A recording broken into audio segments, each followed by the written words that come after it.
First live of 2026. Let's get it.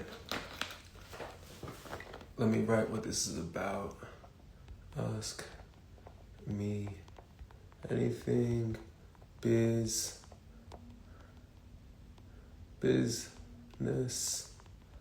life, whatever. What up, Dante? What's up, Dante? I hope you're doing well, brother. It's been a long time. I haven't seen you since this time last year at that mansion party. I hope your business is going well. Let's do landscape. Yeah, that's better.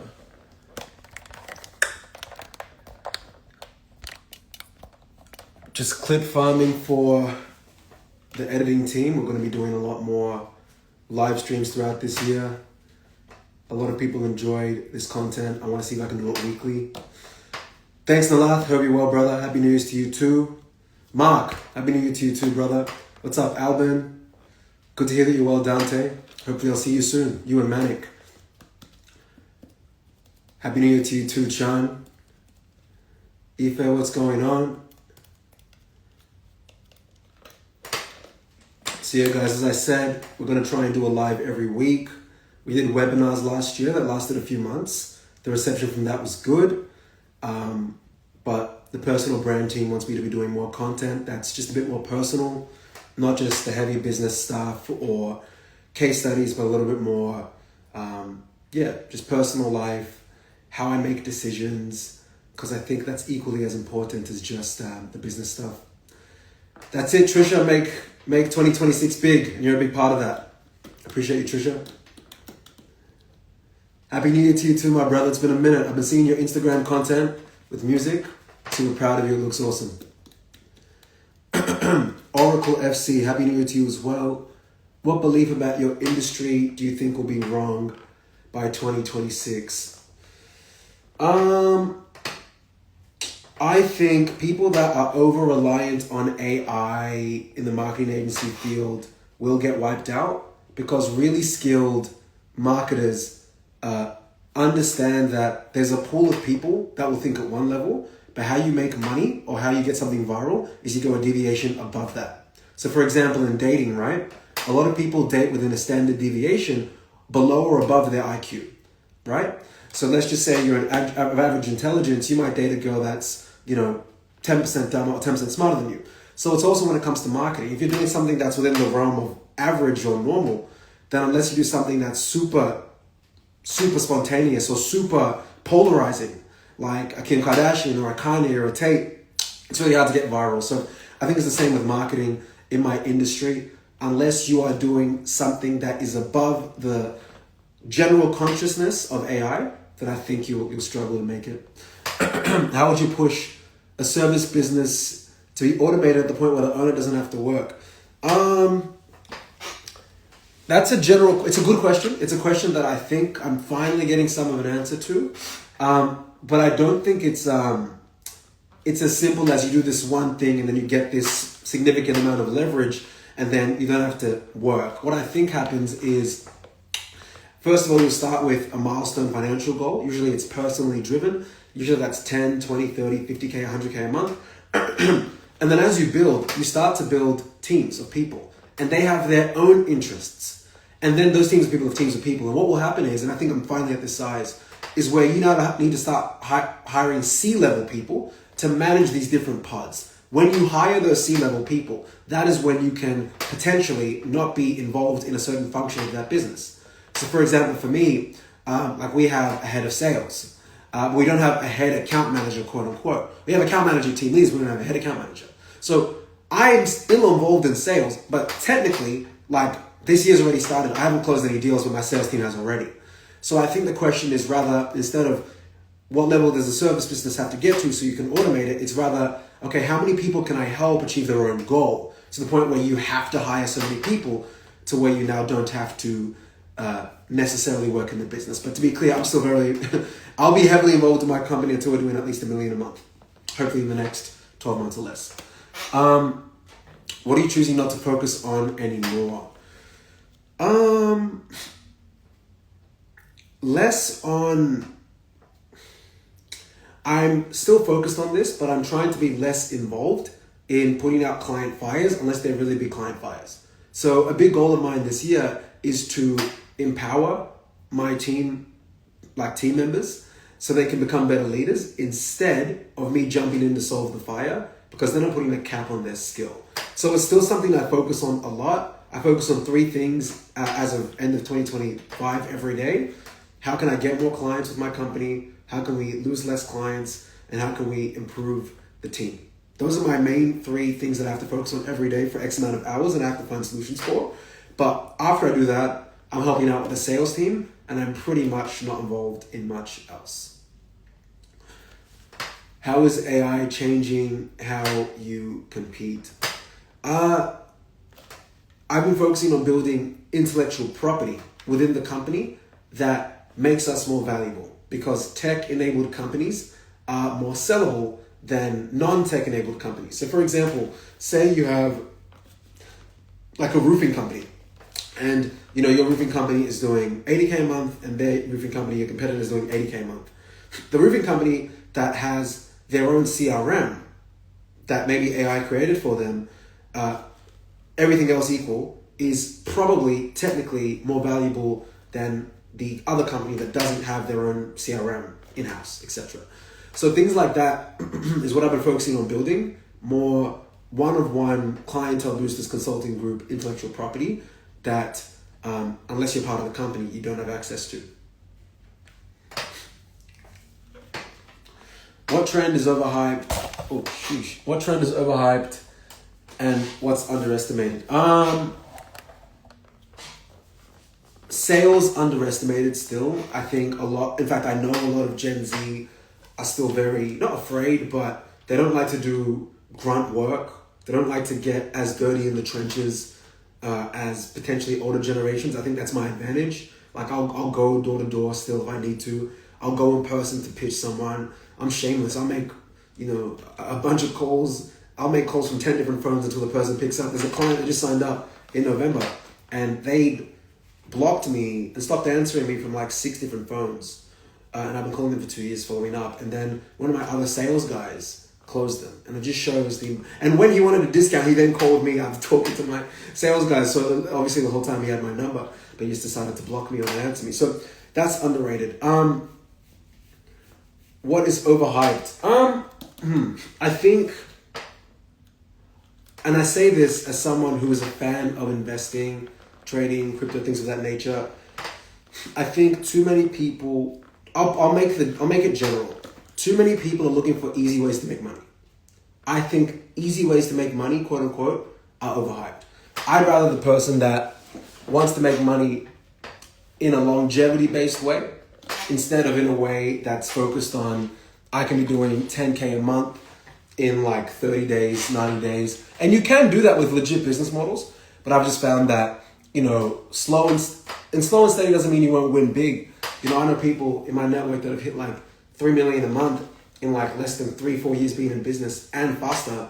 But for me, I'm definitely looking at just building strong bases instead of trying to do random things to make money. And I'm still working on it because I got that, entrepreneurial ADHD. What's the biggest risk you're preparing for in 2026? Spending a lot of money. Like in December last month, December, we spent over $71,000 in a month, right? And I don't have a credit card. I should get a credit card. I just realized I should have got Amex points because I could have used a lot of the ad spend that we spend every month on other things. But I was spending a lot of money in the company, and I'm transparent about these things because a lot of people that are following and have been part of the journey, a lot of you guys have seen it from the ground up. So spend that amount of money when you don't have a bank you're relying on or a credit card or investors. That's like 70 grand is like 2 down payments for 2 houses, right? So for me, I'm willing to risk. I've said this as well from the jump. I'm willing to essentially spend nearly all the money I have until I'm at my bare minimum lifestyle goal, revenue wise and income wise. And we're about 8 to 10x away from that, but it's now within reach with the momentum that we have. But that's really what drives me. the risk is actually the game that I enjoy playing. Because I know that I'm shameless. Like if I end up broke at 30 again, or I'm not broke, I've got 10 years worth of pain, skills, and knowledge. So I'll make, 1 to 3M again in a year like that. You know what I'm saying? What's been hardest to protect about your company culture? Yeah, just letting the wrong people in and being a beacon, being an example. I understand that when I wake up, I got to really make sure that I am embodying the things that I'm saying. Otherwise, I'm not a legit example. So, for example, our team values are speed, deep thinking, client first. So what I try to do is, even if there's an issue, say with the 10 to 12 account managers that we have, that's a bit hairy and I don't want to deal with it, I know it's better to attack that efficiently and quickly, because then they see me attacking that fast, they'll then mimic that behavior when they're talking to our clients, or when fixing things for our clients, or when fixing a funnel.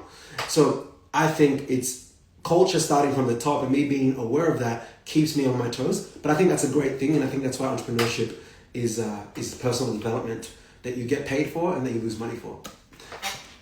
Mila, what's going on? How do you decide when to take a big risk? How do you decide, to ride a bicycle? How do you decide to ask a girl out on a date? Or in your situation, to ask a guy out on a date, if that's what you do. How do you decide to go to school? I think you have to figure out what drives you. Tony Robbins talks, and many books will talk about how people are driven by two motivators, either fear or reward. I know for me personally, I'm driven by fear, right? So because I'm driven by fear, I put myself in situations that force me to extend. Otherwise, if I use reward, for example, if I'm like, I want X car, or I want X property to live in, or I want whatever, or X amount of money, those things are cool to me, but nearly every level of growth that I've experienced is a consequence of me being driven by fear. So I think once you realize what you're veering towards, you then kind of build a reality around that. And then you let that pain move you to the big risk that you need to take.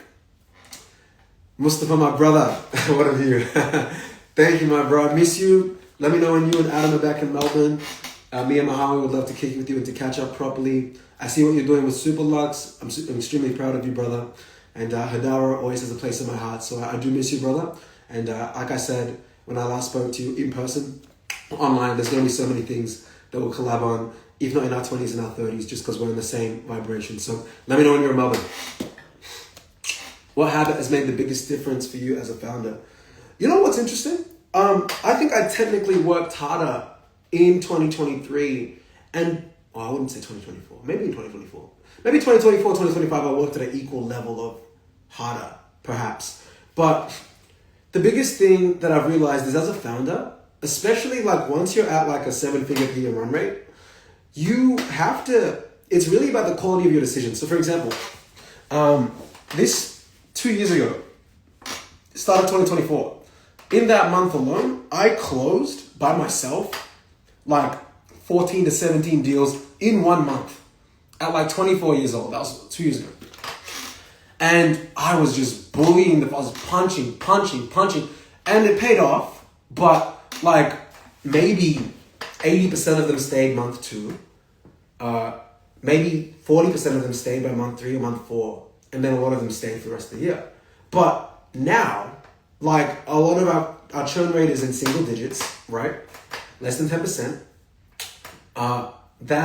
And my team is so good that I have years of sales recorded. I just opened, by the way, guys, I opened another page, basically where I show people my sales techniques and how I've been able to generate 8 figures in results for our clients and establish a 7-figure per year run rate company. I just give it to my sales guys because they've seen me sell so much, and now we've got 5 sales guys. So if my team gets to the point where they're closing 20 or 40 deals a month by middle of the year, guys, even if I don't sell, which I still will because I'm driven by fear, even if we don't sell, that's an additional $200 to $300K a month in revenue. Just from the sales team's ability and the account manager's ability to retain, whilst the salespeople's ability to get driven by the commissions, because if you're a salesperson at the agency, there's a lot of commissions that you can make. Okay, we got some questions coming in. What's something you stopped believing in as a founder? I wouldn't say I stopped believing in this, but I'm less attracted to quick money. Like people, when I meet people where they're like, with all due respect to those, because I've got some acquaintances and friends that have made money this way. This is just me being honest as a person. I've had people that have maybe made money, in non-traditional ways, let's just say, and maybe people that have maybe made money off like a trade or whatever. Like I feel like people that have made money very quickly, like when I compare them to even clients of mine that have a tenure or a business experience of 10, 15, 20 years, there's a lot more substance to their experience because they've been through more ebbs and troughs. They're less likely to be like, oh, this person, he fell off. Like, no, he didn't fall off. It's just a season of him rebuilding. Or it's a season of him repositioning, right? So, quick money doesn't really turn me on as much as it used to, but I'm really attracted to things where it's like, okay, this is like a safe play, or not even a safe, but this is like a strong foundation that will be able to maybe sell at a high multiple because of XYZ factors, and here's their 5-10 years that they've given to the game to back it up as well. Blessings, Mustafa, brother. Keep in touch. More love. What risk paid off more than you expected? Hiring my first account manager. So in 2023, damn, that's only 3 years ago. Damn, I've been doing this for a minute.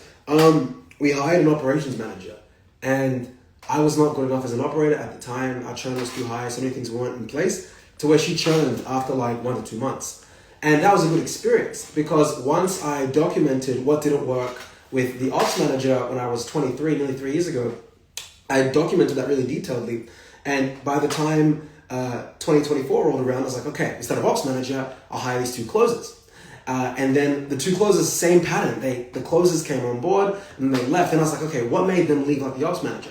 By the time 2025 rolled around, I had such a large amount of data from wins and from failures that by the time I hired the next account manager, perfect agency fit, perfect team culture. I think right now out of our 12 account managers, she has the second lowest churn out of all of them, which is incredible. And then by the end of 2025, we finished with 12 account managers, which is crazy because just the account managers alone, probably are like 20 or 30 or 40K a month in expense to the company. But they're the best investment because they've helped us build deeper relationships with not just clients, but also just across each other. Because what happens is in a business, when you grow vertically, like you get more revenue, you also grow horizontally.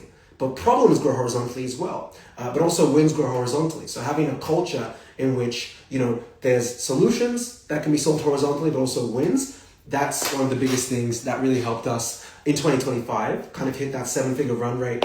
And hopefully this year we're able to, get that within the $3 to $7 million range in revenue. But again, what I've realized at this level is it's less about more hiring or more clients. It's more about structurally, what is the best solution for the client? Even if it means I lose some money, what is the best solution for the account manager? Even if it means that I'm paying them more. Because again, I'm trying to build a base that is in alignment with a 2030 company that is either A-sellable or has the foundation to be able to acquire more companies because, okay, we know the AMs work like this, the salespeople work like that. So that's something that I've learned in 2025. What advice do you give founders too early? I'll rephrase that just in case I misunderstood that. What advice maybe do founders get too early? Many, and I'm still very early to the founder game. I'm a result, to be clear, of 8 years of personal development, a couple hundred books, multiple courses, paying for mentorships. Like I've hired people that have been good, I've hired people that have been bad. But what I do think people don't do early enough in the entrepreneurial career is pick 1 or 2 fields and just stick there for a decade. And I'm still on that path. Like I've been doing this marketing agency thing. This is my 7th year doing the agency thing. So that's why now I'm a lot more comfortable telling people, bro, like honestly, pick something, give it 10 years. Because with retrospect, I'm happy that I started this at 19 and I didn't really start getting proper quote unquote success until I was 23. But it took me 4 to 5 years to even get my licks in. And I had to work for 2 agencies. I had to get fired from an agency. I had to become a head of sales. I had to do the corporate thing as well. So I think that gets respect from not just clients, but also from team. Because when I'm building culture, they're like, well, Dami's done cold calling before. Dami still does cold calling. Dami's been an account manager before. Right? So these things, I think, help a lot. What are you most confident about in 2026? Well, first of all, everything's in God's hands. All glory be to God.